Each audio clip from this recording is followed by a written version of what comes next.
4 signs you're being protected by a higher power.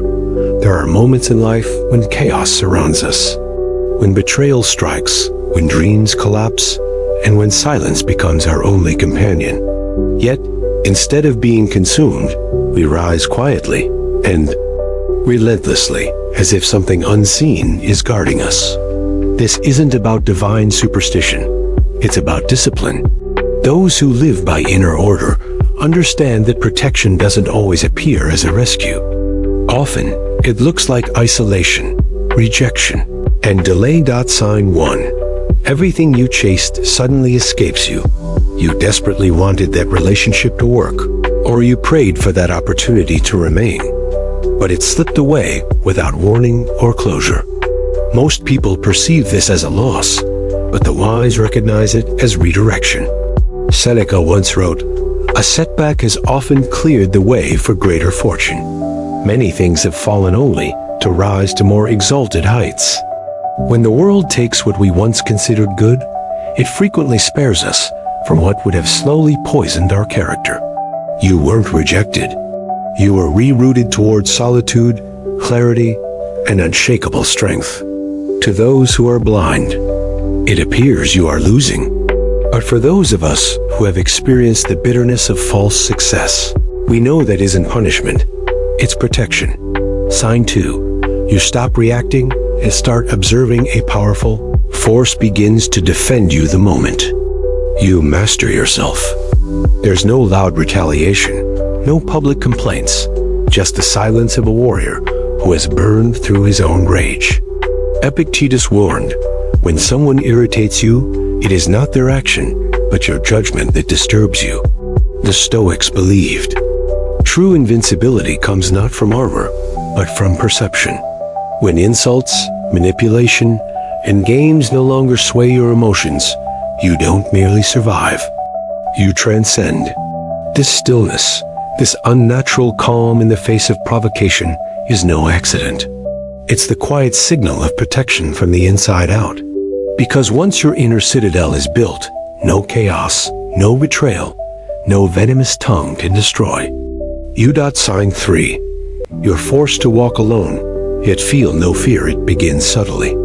People distance themselves, opportunities vanish, and doors you once walked through now remain shut. For most, this isolation feels like abandonment.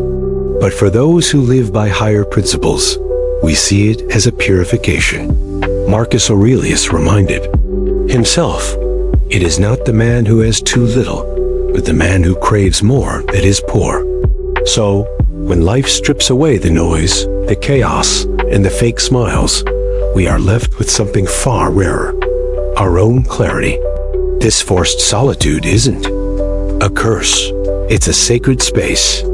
Because when you no longer need the crowd to validate you, when your silence becomes louder than their approval, you become untouchable. That's not loneliness. That's protection disguised. A higher power doesn't always surround you with all eyes. Sometimes it removes distractions so you can finally meet yourself. And in that quiet confrontation, you awaken a force far greater than anyone ever expected. Sign 4. You lose what you thought you couldn't live without, and you breathe easier. There are moments in life when something is torn away from us. A relationship, a job, or a dream we clung to for too long. At first, we resist, grieve, and rage. But then something strange happens. Peace. It doesn't arrive with fanfare or light. It comes in the stillness, in the quiet realization that what we lost was never truly ours, only borrowed to teach us something vital. Seneca wrote, "He who is brave is free, and true bravery is letting go, even when your hands are bleeding from the grip." If you find that life has removed something you begged to keep, and yet your soul feels lighter, know this: that wasn't loss. That was protection, the kind that steps in when you don't yet have the strength to walk away. The kind that sees the storm ahead and gently turns your face toward the sun. If this voice resonated deeply within you, don't let it fade into the noise. Subscribe, stay close, and keep walking this path with us. Because in a world loud with weakness, we choose silence, strength, and the storm within. This is not just a video. It's a reminder you are never alone in this fight. Until next time, stay sharp.